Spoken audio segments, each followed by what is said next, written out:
Oh, it's great to have your company. You're listening to Life and Faith from the Centre for Public Christianity. My name's Simon Smart. And I'm Natasha Moore. Well, it's worth mentioning today, we'll be talking about some topics that are not suitable for young children. Now, if you have kids in the car or perhaps listening at home, it'd be best to turn off now and catch up with the podcast later on. Well, prostitution is a global industry that generates more than $186 billion worldwide and has more than 13 million so-called employees. But these numbers don't tell about who these people are, what led them to a life of prostitution, what they experience in the industry and the struggle to leave. Prostitution Narratives is a new book that's aiming to change this. It's telling the stories of women who have escaped the prostitution industry. It's edited by author and advocate for women and girls Melinda Tankard Reist and RMIT lecturer Dr. Caroline Norma. Melinda joins us today to talk about the book and why it's important to hear the voices of women from within the prostitution industry to understand why sex work isn't just like any other work, as those arguing for the legalisation of prostitution might want us to believe. Melinda, thanks for coming in. It's a pleasure. Thanks for having me. So you've long been a fearless advocate for women and girls, taking on the likes of the pornography industry, the advertising industry for the sexualisation of girls.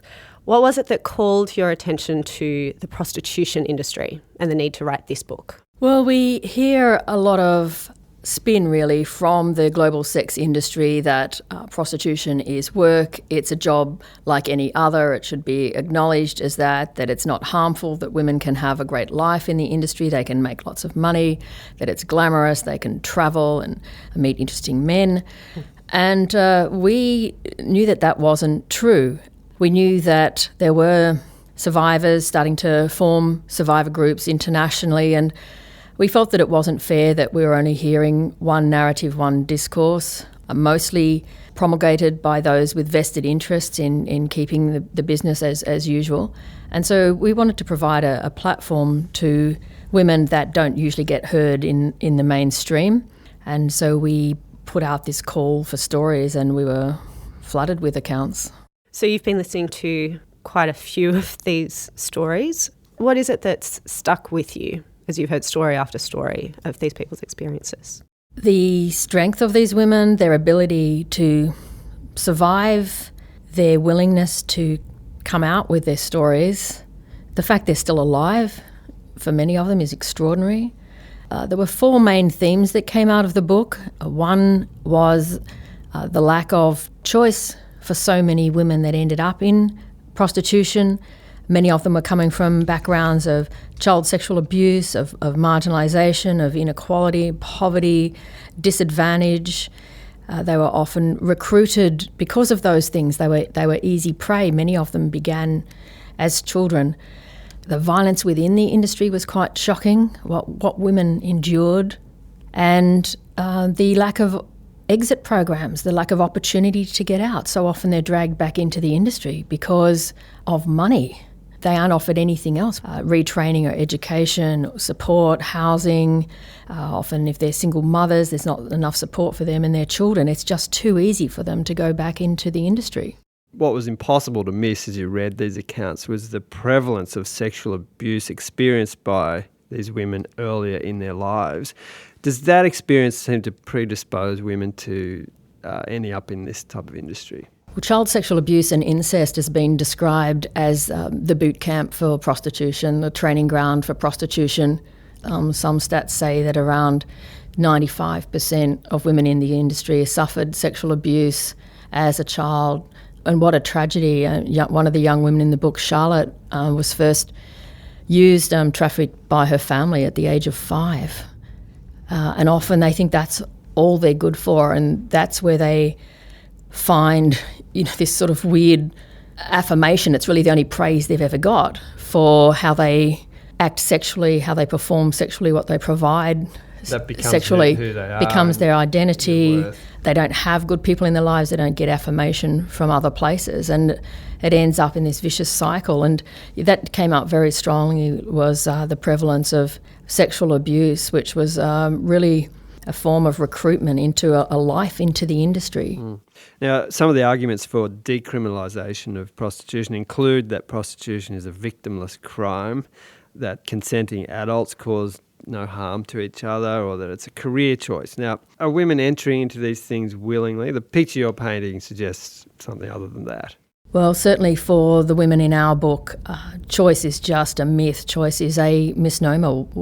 What does choice mean when you have so few other options, and this whole idea of prostitution being a legitimate career, so-called choice, is just so offensive. Like, even when I hear this language, it's so offensive to these women that have survived, one of the gravest human rights violation, having to sell their bodies, being traded, having to provide sexual so-called services that they despise and loathe and hate, having to disassociate to survive. It struck me that as you talk about the abuse that's so prevalent, that we're effectively taking people who are deeply traumatised and damaged and throwing them into an industry that just further embeds all that trauma that they've experienced already. Exactly. It's layers and layers and layers of trauma upon trauma and more trauma. Is it any wonder that they can't get out? And then, Australia, we don't even provide exit programs to help these women. We're signatories to a global international protocol known as the Palermo Protocol that says we will provide measures to help women to exit, and we don't do it. And yet our government gives hundreds of thousands of dollars to the Scarlet Alliance to, quote unquote, fight trafficking. And Scarlet Alliance, which is the umbrella body for the sex industry, says there is no trafficking in Australia. And yet our government, just in the last budget, has given them another massive allocation to fight trafficking. It's just an absolute scandal. And yet where is the money for exit programs to help women to get out? And this is why the law that's just recently been passed in France is so magnificent, because not only does it say this is beneath your dignity, this is beneath your humanity, we want to provide something else for you. France, as part of the passage of what we call the Nordic model of regulation, has said we will provide every measure you need to help you to do something else. It's just the language around it is so beautiful. It's just a work of art, really. Not only will we condemn this as a human rights violation inconsistent with human dignity and flourishing, but we will provide you what you need. The means to get out. The means to get out, which is what women want. You're listening to Life and Faith from the Centre for Public Christianity. Melinda Tankard Reist is with us today. She's the co-editor of the new book, Prostitution Narratives. This is a compilation of first-hand accounts from 20 women who have survived working in the sex industry. Where are we with this issue legally? Different countries are dealing with this in different ways. What is it that you're arguing for here in Australia? Well, we are part of a global coalition calling for implementation of the Nordic model. This is a model that has been now taken up in a number of countries, most recently in France. And the Nordic model criminalises the buyer of women, but it doesn't criminalise the woman. It says that the woman is a victim. Imprisoning her is not going to solve the problem. We have to address demand, the global demand for the bodies of millions of women and girls. That's what we need to address. Now, we have a state-by-state situation in Australia. It's different in every state. But one state that we can look at to see whether decriminalisation/legalisation has worked or not is Victoria. So in Victoria, all these claims were made that if we decriminalise, there'll be less crime, there'll be less violence, there'll be less drugs, there'll be less illegal brothels. All of those things have not been delivered. In fact, the opposite has happened. And more women are being prostituted. There's more violence, there's more drugs. It hasn't cut down on illegal brothels. In fact, often it's the owners of illegal brothels that own the illegal ones as well. It hasn't cut down on trafficking. So it's a total myth that this will solve the problem. Unfortunately, governments are beholden. They're making money from the industry through taxes and licensing fees, and they're also often beholden for other reasons because they know that the industry has actually threatened to, make the names of politicians known. So it's just very hard to get any movement or any traction. An issue that government is more and more concerned about is domestic violence against women generally. The theme of violence comes up repeatedly as you talk about this issue. What's the link between violence against women generally and domestically and prostitution? Well, all these things are a continuum, really, aren't they? Men who are violent to women are going to be violent to women. And often it's women in the sex industry that are vulnerable. They're already vulnerable. In fact, we have a whole chapter in the book written just about the men who use women. So look, all these things are interconnected. A society that allows this to happen isn't a society that really cares about violence against women. You know, if you read the stories of the women, if I may, Autumn Burris from California, who's now the director of Survivors for Solutions, shares her chapter in our book called No Life for a Human Being, in which she explains how being a prostituted woman exposes women to violent attacks. She says, when a sex buyer rents your body, he often demands more of you than agreed. If you reject him more often than not, violence ensues. Upon entering prostitution, it is immediately clear that there is no such thing as respect for human rights or physical boundaries as soon as a client buys power over you. Jade from New Zealand said, there's no how-to when learning to be a prostitute. I was at the mercy of the clients. I would be left with bruises all over my body from the rough sex. Men always wanted to imitate hardcore porn, acting out the sexual violence they were feeding on. The drunker they were, the angrier they would get, until they were in hateful rages. Mary Lucille Sullivan wrote the book Making Sex Work about the failure of legalisation in Victoria, and she argues that some of the techniques that pro-sex work groups recommend to mitigate the everyday violence of prostitution sound like, quote, crisis management in hostage situations.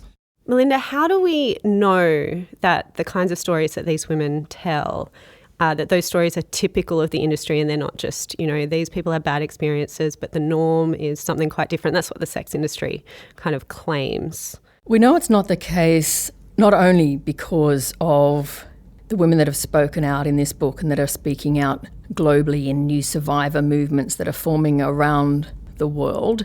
There's very solid research now around women's experiences and describes the rates of post-traumatic stress disorder, disassociation, anxiety, depression, drug and alcohol abuse, the multi-levels of complex trauma suffered by women in the industry. This has been documented in research studies around the world.